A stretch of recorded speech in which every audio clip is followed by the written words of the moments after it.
আসসালামু আলাইকুম। ব্যভিচার, সমকামিতা, পতিতবৃত্তির কারণে অতীতে বহু জাতি ধ্বংস হয়েছে।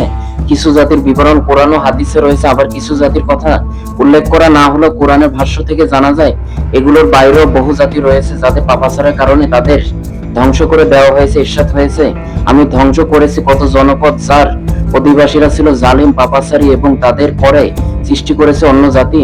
সূরা আম্বিয়া আয়াত নং 11।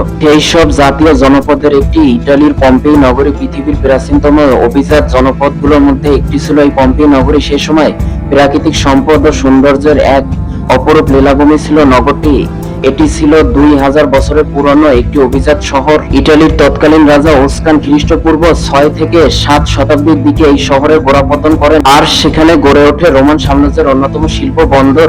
তখন থেকে রোমানরা সেখানে বসবাস শুরু করে। ক্রমান্বয়ে সেটি হয়ে ওঠে সমকালীন বিশ্বের অন্যতম বিত্ত, বৈভব আর অভিজাত নগরী।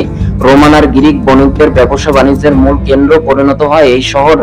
ভূমধ্যসাগরের উপত্যকায় ভেসুভিয়াস পাহাড়ের পাদদেশে নেপলস শহরের পাশেই গড়ে উঠেছিল এই শহরটি বাণিজ্য নগরীর পাশাপাশি ধীরে ধীরে সারা দুনিয়ার শ্রেষ্ঠতম বিনোদন নগরীর মর্যাদা অর্জন করতে সক্ষম হয়।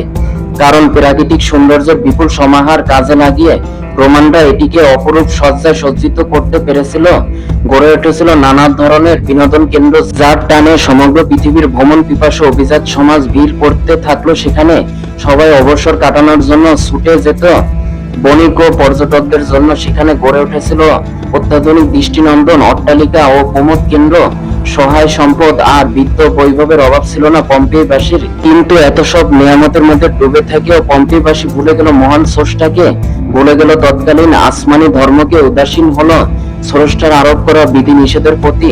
ফলে তারা লিপ্ত হলো নানান ধরনের অসামাজিক কার্যকলাপে। নিজেদের চিত্রাঙ্গনের জন্য উদ্ভব করলো ঘৃণ্যতম সব পন্থা, খোদা প্রদত্ত নির্দেশ বলে অস্বীকার করে নানা ধরনের অমানবিক, হিংস্র, নোংরা কর্মকাণ্ডে দিন দিন ডুবে যেতে থাকে পম্পেইবাসী।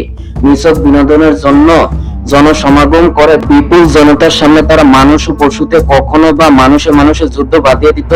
এই মানুষ ও পশু মানুষে মানুষে একে অপরের সর্বশক্তি প্রয়োগ করে আঘাত করে যতক্ষণ রক্তাক্ত করে কোনো একজনকে চিরতরে দুনিয়া থেকে বিদায় না করত, ততক্ষণ পর্যন্ত চলতো এই বর্বরচিত অমানবিক খেলা।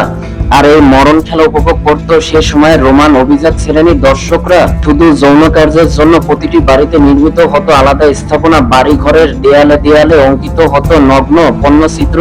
নিজ ছেলে মেয়েদের দিয়েও বণিক ও পর্যটকদের যৌন বিনোদনের ব্যবস্থা করে তারা পিছপা হতো না। এমনকি তারা নিজেরা পশু পাখির সঙ্গে যৌন বিকৃতি পিপাসা মেটাতো। এভাবেই দিন দিন তৎকালীন আসমানি ধর্ম খ্রিস্টবাদ থেকে বিচ্যুত হতে থাকে। তারা ক্রমান্বয়ে শহর ছেড়ে চলে যেতে থাকেন সব ধর্মযাজকরা। ধর্মীয় চিন্তা চেতনায় উজ্জীবিত ইউরোপের কনজারভেটিভ ধর্মীয় সম্প্রদায় পম্পেই শহর পরিভ্রমণ থেকে বিমুখ হতে শুরু করে। এমনি এক অমানবিক, ঘৃণ্যতম ও বর্বরচিত সমাজ ব্যবস্থা যখন সেখানে মাথাচাড়া দিয়ে উঠল, তখনই নেমে এলো মহান স্রষ্টার ক্রোধের আগুন।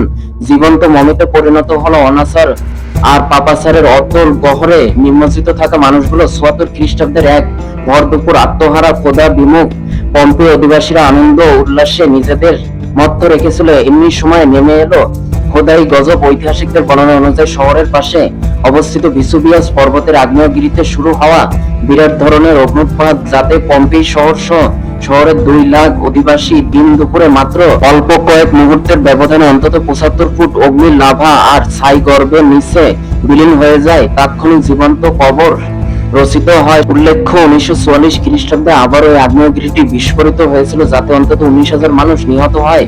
কিন্তু সেটি ৭৪ খ্রিস্টাব্দে বিস্ফোরণের মতো ভয়াবহ ছিল না, যা টানা 19 ঘন্টা পর্যন্ত অগ্নিবৃষ্টি বর্ষণ করেছিল আর ভূমধ্যসাগরের 7 মাইল ভেতর পর্যন্ত অগ্নিলাভা ছড়িয়ে গিয়েছিল। বিজ্ঞানীরা বলেছিল যে তখন এর অগ্নিলাভার তীব্রতা পারমাণবিক বোমার বিস্ফোরণের চেয়েও শক্তিশালী ছিল। উপরের দিকে অন্তত 9 মিটার পর্যন্ত অগ্নি স্ফুলিঙ্গ ধাবিত হয়েছিল। কিন্তু 1749 খ্রিস্টাব্দে কিছু অ্যাডভেঞ্চার আর্কিওলজিস্ট সর্বপ্রথম আবিষ্কার করেন ধ্বংস হয়ে যাওয়া পম্পেই নগরী শুরু হয় রাষ্ট্রীয়ভাবে ধ্বংসলীলা থেকে। মমি হয়ে থাকা মৃতদেহ আর অভাবনীয় সব স্থাপনা উদ্ধারের মহাযজ্ঞ। ধীরে ধীরে সেখানে বাড়তে থাকে উৎসাহী জনতার আনাগোনা। অবাক করার বিষয় হচ্ছে 2000 বছরের পুরনো এই ধ্বংসলীলা থেকে এখনো অবিকৃত অবস্থায় দেহগুলো পাওয়া যাচ্ছে। যে যেভাবে আছে অবিকল সেভাবেই পড়ে আছে। তো কালের বিবর্তনে কয়েক হাজার বছরের পুরনো সেই পর্যটন কেন্দ্র আবার পর্যটন কেন্দ্রে পরিণত হয়েছে।